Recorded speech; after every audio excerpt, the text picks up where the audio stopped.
Nah, berikutnya adalah alur pemeriksaan spesifik data konkret. Nah, jenis pemeriksaan ini dilakukan bila data yang digunakan sudah konkret dan valid, misalnya berasal dari hasil pertukaran data antar instansi atau sumber data eksternal yang telah diverifikasi. Nah, tahapan yang pertama adalah persiapan pemeriksaan. Kepala UP2 menunjuk SPV dan tim pemeriksa, lalu menerbitkan SP2 dan SPEM kepada WP. Nah, setelah itu dilakukan profiling WP dan permintaan data kepada WP atau pihak ketiga. Nah, pada tahap ini penyusunan kertas kerja pemeriksaan atau KKP dilakukan bersamaan dengan penyampaian SPHP karena data sudah tersedia dan siap diuji. Nah, pertemuan dengan WP dapat dilakukan secara luring atau daring sekaligus dengan penyampaian SPHP. Nah, semua kegiatan ini juga dituangkan dalam BAPK. Tahapan berikutnya adalah pengujian pemeriksaan. Waktu pengujian untuk pemeriksaan spesifik data konkret hanya 10 hari kerja. Pemeriksaan melakukan analisis langsung terhadap data konkret yang tersedia dan jika diperlukan dapat berkoordinasi dengan AR. Nah, setelah pengujian selesai, dilanjutkan ke tahap pembahasan dan pelaporan. Waktu pelaporan juga 10 hari kerja. Pemeriksaan melakukan PAHP, menyusun BA PAHP, dan membuat laporan hasil pemeriksaan atau LHP yang kemudian dilakukan quality assurance.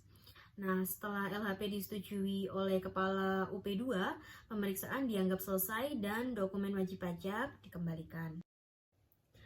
Nah, di sini jika dibandingkan dengan PMK sebelumnya, PMK nomor 15 tahun 2025 ini membawa banyak pembaruan ya.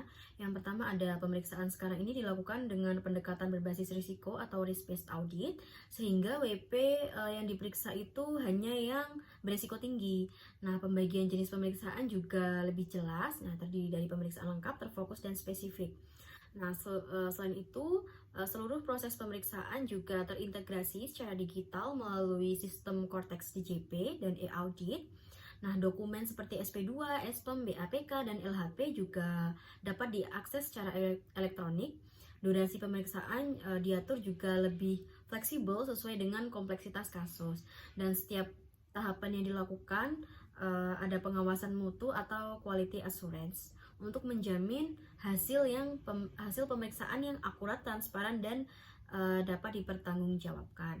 Nah, sebagai kesimpulan, pemeriksaan lengkap mencakup seluruh jenis pajak dan masa pajak dengan waktu pengujian maksimal 5 bulan. Pemeriksaan terfokus hanya pada jenis pajak atau masa tertentu dengan waktu 3 bulan.